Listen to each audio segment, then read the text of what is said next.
أعزائي أحبائي صباح الفل.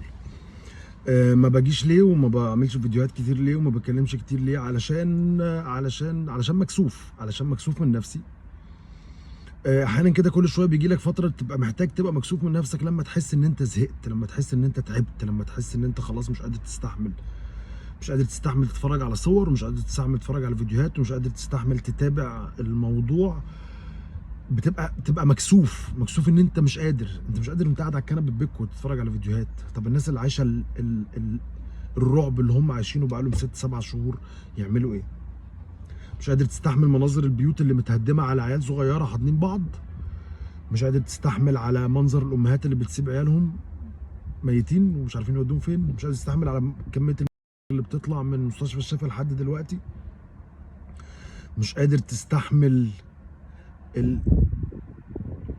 مش قادر تستحمل الخزي، مش قادر تستحمل العار اللي احنا فيه، مش قادر تستحمل منظر العالم وهو مرفوع في الناحيه التانيه، مش قادر تستحمل ده. ناس عايشاه، الناس كل يوم. الحرب كانها باديه امبارح، قلنا الكلمه دي 20 مره، بس هي الحرب كانها باديه امبارح. ان الله وانا اليه راجعون.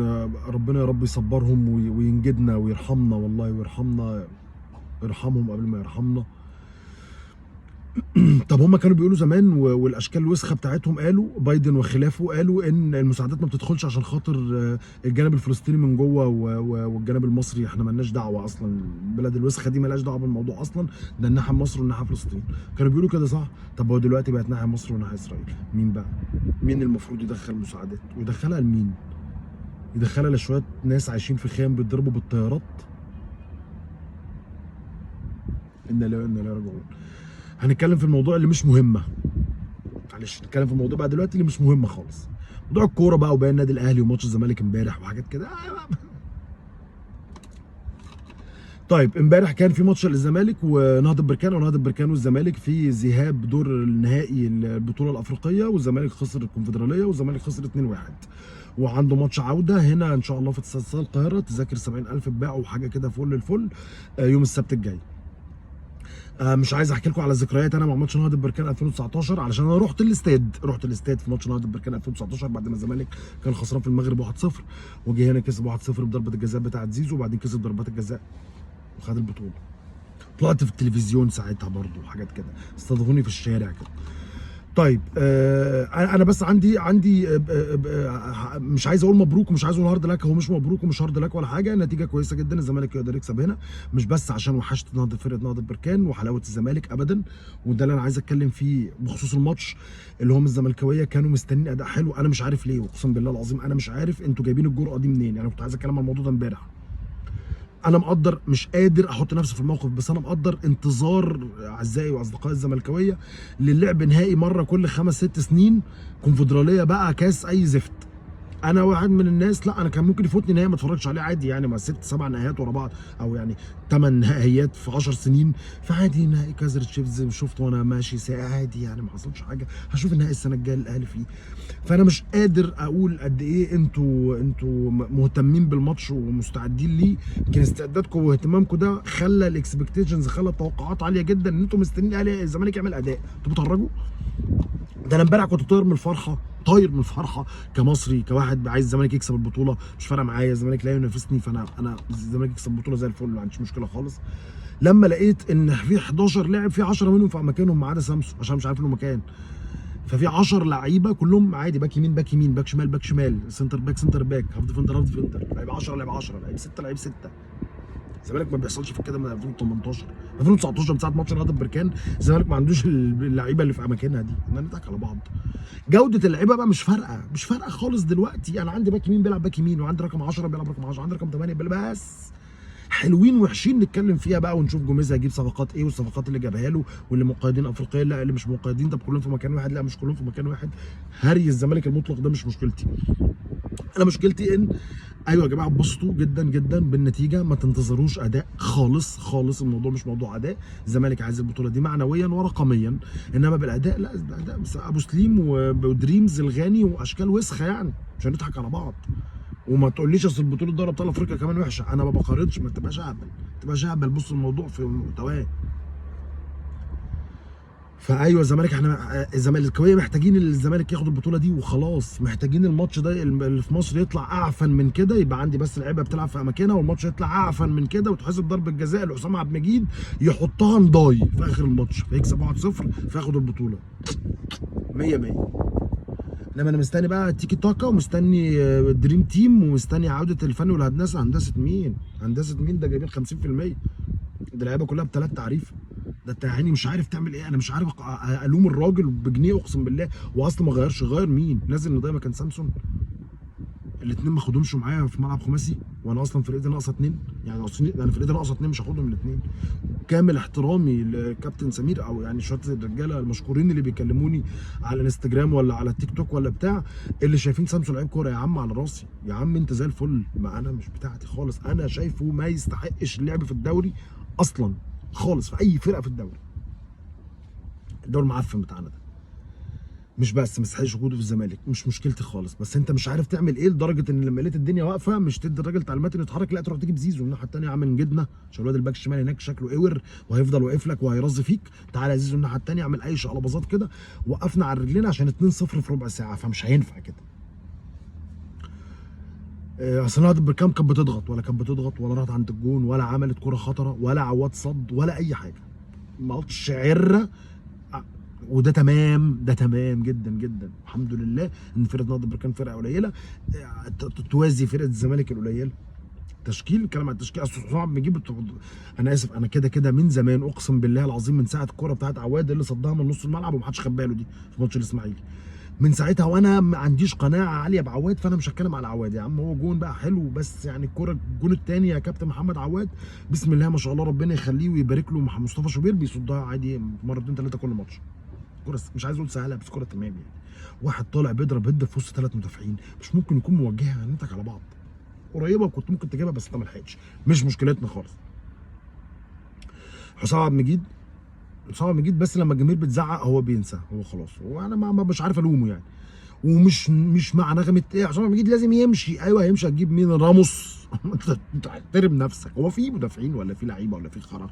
هو احسن اعور في وسط عمي يا معلم، اتكل على الله، ما عندناش غيره. فوزي المسلوسي، حمزه المسلوسي، باك يمين جابه، باك يمين مش عارف يلعب باك يمين، لعيبه سيرد باك بقى احسن من السيرد باكات اللي عندي. عنده مشكله واحده كل اللعيبه بتستغلها، ان هو ما بيعرفش يعمل جامب بس. لا مش مشكله، عنده مشاكل كتيره بس احدى المشاكل هو ما بيعرفش يعمل جامب. الراجل ما بيعرفش يعمل جامب. الفرقه بتستغلها، بتعرف تجيب جول، ما بتستغلهاش خلاص اتعشت وعدت وتمام. عمر جابر، انا بتكلم على محمد هاني. هو عمر جابر الوحيد اللي بيحسسني ان ان الباك اليمين بتاعنا كويس. عمر جابر اللعيب الوحيد، الباك يمين الوحيد في الدوري، مع ان في الدوري ما فيهوش باك يمين عدل، بس يعني عمر جابر اللي بيديني امل كده ان ماشي احنا عندنا باك يمين برضه. عمر جابر لا يمت الباك اليمين بصله.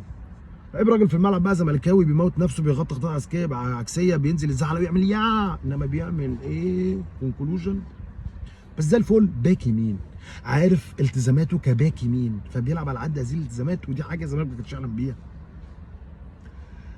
الثلاثه بتوع نص الملعب، وده التشكيل الامثل من وجهه نظري. التشكيل الامثل للزمالك هو اللعب بهذه الطريقه، اللعب بدونجا، واحد قدامه اللي هو محمد شحاته، ما عندكش غيره، ما عندكش رقم 8 غير محمد شحاته، وقدامه في الدوري ناصر ماهر او عبد الله السعيد. ما عنديش مشكله، عايز تلعب عبد الله السعيد مكان محمد شحاته عشان تستغله يعني كام ماتش اللي باقي له في حياته، اوكي، بس هو محمد شحاته.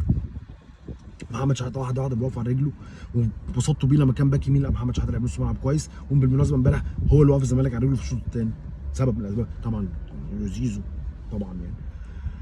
انما الثلاثه احسن ثلاثه لعيبه، بس هم خافوا بقى، الضغط كان عالي عليهم، تباعد الخطوط، تهربوا المراكز، الحاجات بتاعت التكتكه دي، بس ما كانوش باينين خالص. احمد حمدي احنا كلنا عارفين ليه هو ما يقدمه احمد حمدي دلوقتي هو اخر احمد حمدي. ما تستنوش ان الراجل ده هيبقى دي نيلسون، ما تقرفوناش. هو حلو كده، هو حلو، بيعرف ياخد الكوره يمشي خطوتين يتقطع منه بتاع. دي الفرقه فايقه هيبقى فايق معاهم، الفرقه نص نص يبقى نص نص معاهم، ما بيشيلكش على كتفك ويجري. شئنا ما بين. بتعتبر ان احمد حمدي هو اللعيب اللي هيحط الزمالك في حته؟ لا، خد الحته انت والزمالك، ولا يحط ولا بتاع، هو اخره كده عشان بس زي الفل على قد الماتش. مع احمد فتوح انا بقى، بس مشكلتي الوحيده مع احمد فتوح غير المشكله البدني اللي هو بيقع كتير وبيقع بوقعات غريبه وتحسه مش عارف يجري زي كهربا كده، دي مشكله بدنيه مش مشكله، هنعدلها ونوديه الجيم وياكل كويس وبتاع. عندي مشكله تانية لما بتطلب من احمد فتوح ادوار مركبه. انا مش منطقي ومش لوجيك ان انا استنى من واحد يأدي في فكره الادوار المركبه تأديه جيده وهو في الدور الفردي مش عارف يأديه كويس، لسه مش واقف على رجله، لسه مش واخد على المكان، لسه مش عارف يعمل اوفرات، الوينج اللي قدامه مش مريحه، مش مطمنه، مش بيرجع معاه في المرتدات، مش بيفتح له ملعب، مش بيخليه يعرف يضم في الملعب. عشان كده الواد اسمه ايه التاني؟ مصطفى شلبي. مصطفى شلبي كان بالنسبه لاحمد فتوح عسل. مصطفى شلبي واقف عند رايه الكورنر ومعاه مدافع، واحمد فتوح ما بيحبش يروح عند رايه الكورنر والراجل بيخش في الملعب. فلما كان مصطفى شلبي موجود فبياخد اللاعب ويروح، فاحمد فتوح بيخش في الملعب فبيملى حته في نص الملعب. لما بتلعب سامسون قدامه وانت بتلعب سامسون عشان يضم لجوه، ما بيفتحش لبره، ولا بيعرف يضم ولا بيعرف يفتح يعني، بس مش مشكله. فالراجل بيضم في الملعب، فاحمد فتوح بيروح له فبتبقى زحمه ووراهم فاضي. الادوار المركبه ليها شويه متطلبات لازم تكون موجوده عند اللعيبه نفسها وعند اللعيبه اللي بتلعب حواليها. ولا انا في كيميتش خير مثال، بعمل حلقه مخصوص على كيميتش بتاع بايرن ميونخ. فهي دي مشكلتي مع احمد فتوح، ان في الادوار المركبه هو بيتوه وبيبقى مش مظبوط كده، ودي حاجه مريبه جدا. قدام سيف الدين الجزيري مهاجم فز يعني، مش سوبر خالص والله، بس مهاجم عنده لقطات بتاع كابتن ماجد، عنده لقطات كابتن ماجديه. شكله وهو بيرفع ايده لاحمد زيزو، طبعا زيزو في حته لوحده خلينا نسيبه دلوقتي، بيرفع ايده لزيزو علشان يقول له ان انا هجري ما بين الاثنين مدافعين، فانت بس عدها لي المدافع الاولاني وانا استغل المدافع الثاني انا واعرف اتشقلب. دي بتاعت لعيب كوره يا جدعان والله. ماتشات بيبقى حلو، ماتشات بيبقى وحش، ماتشات بيبقى زي الخرا، ماتشات بيبقى نجم النجوم، ماتش الاهلي يكسر الدنيا يجيب ضربه جزاء ويجيب جون ومش عارف ايه، وماتش الاهلي اللي قبليه بتاع الكوره مش عارف يجيب جون، وماتش البلديه ما يعملش حاجه خالص، ساب نفسه المدافعين، ماتش الجونه يسبب في خسارتي، ماتش انبي ما يبقاش له لازمه. هو كده بس في الماتشات اللي بيبقى واقف فيها على رجله بيبقى واقف فيها على رجله علشان هو دماغه فيها كوره. لا فيها سن نفسي بدني مش ايه مش قصتي، بس الراجل عنده كوره، رفعت الايد، رفعت لعيب كوره. طبعا زيزو في حته ثانيه، زيزو لعيب كبير. الزمالك ما كانش بيبقى ليه شكل هجومي اللي هو شكل وحش، بس ليه شكل ونقدر نقول عليه وحش بعدين، غير لما زيزو كان بيحط الكوره تحت رجله. بس احمد حمدي تحس ان ده اخرك يا معلم، اخرك يعني هتاخد الكوره تفضل زقات زقات زقات وحمطوها على وشك. انما زيزو اللي بياخد الملعب بالرايح بالراجع، لما باخد الكوره ما بستناش اطلبها من حد، بنزل اخدها منه. ممكن يكون مش في مصلحه الفرقه هذه الخطه، بس الراجل بيعملها وبيعملها على اكمل وجه. نرجع تاني نقول اخواتي الزملكاويه اعزائي، فككم من اللي انتم مستنيينه من اداء وتطور ولاعيبه ولا لا لا لا، ارفع الكاس وبعد كده نشوف السنه الجايه ان شاء الله يحلها حلال. ارفع الكاس، كاس البطوله يعني، وخلص الدوري بالشويه اللعيبه اللي موجودين، والسنه الجايه حلها حلال. وما تقسوش على لعيبه لدرجه تقول لهم امشوا، ده لمصلحتكم يعني، مصلحه النادي ومصلحه اي حد. مش شرط كل واحد مش عاجبني امشي يا عم، هتمشي هتجيب مين مكانه؟ هتجيب مين؟ واحد من الدوري؟ مش هينفع. كابتن الشيخ مبروك عطيه اكرم الله ثراه ربنا يديله الصحه وطول العمر، كانت واحده بتساله مره مش عارف انا جوزي مش عارف ماله فاتطلقت واتجوزت واحد تاني، وبعدين طلع مش عارف بخيل فاتطلقت واتجوزت واحد كريم، فالكريم طلع ريحته وحشه فاتطلقت واتجوزت واحد ريحته حلوه بس طلع مع ابن امه، فقال لها اخر مره هتطلقي تتجوزي مين؟ عمر بن الخطاب؟ هتتجوزي مين يعني؟ لما تطلقي الطلقه الثالثه الخامسه العاشره هتتجوزي مين؟ ما هو كله زي بعضه. فانا همشي محمد حسام عبد المجيد علشان بطيء، اجيب واحد سريع بس مش شبه الزمالك، مش متربي على البطولات. مش عارف حسام عبد المجيد اتربى على البطولات امتى اخر يعني، بس يعني انا مش عاجبني المسلوسي فهمشيها. اجيب مين؟ اجيب مين؟ انا المسلوسي ممكن امشيها عشان باخد بالدولار، بس يعني ده تونس حبيبنا يعني. مع اني انا شايف ان الجنسيه الوحيده اللي تستحق تاخد بالدولار في مصر الجنسيه الفلسطينيه، غير كده ما حدش يستحق ياخد بالدولار اقسم بالله، كلهم ياخدوا بالجنيه المصري عادي. مش عاجبهم يمشوا عادي يعني، ما تقرفوناش اذا كان على ايقونه على ضايع على الكلام الفارغ ده، يمشوا غرف داهيه على بيرسيتا وعلى الفلسطيني ياخد بالدولار، غير كده لا. هنبقى نتكلم تاني بقى بكره ان شاء الله، اعمل حسابي بكره ابقى اقعد اذاكر شويه الموضوع بتاع بيان النادي الاهلي، واعمل حساب بكره هنتكلم على بيان النادي الاهلي ان شاء الله، اللي هو يوم الثلاث، وبعدين يوم الاربع يوم السفر بتاع الفرقه، نبقى نعمل ايه بقى، نتكلم شويه على الاهلي وهيعمل ايه والخطه والبتاع. فانتظروني بقى في فيديوهين ان شاء الله جايين، واحد بكره نتكلم على بيان النادي الاهلي الخزعبلي، الثاني ان شاء الله باذن الله يوم الاربع عشان نتكلم على اللي هيحصل في الماتش. شكرا جزيلا، بحبكم.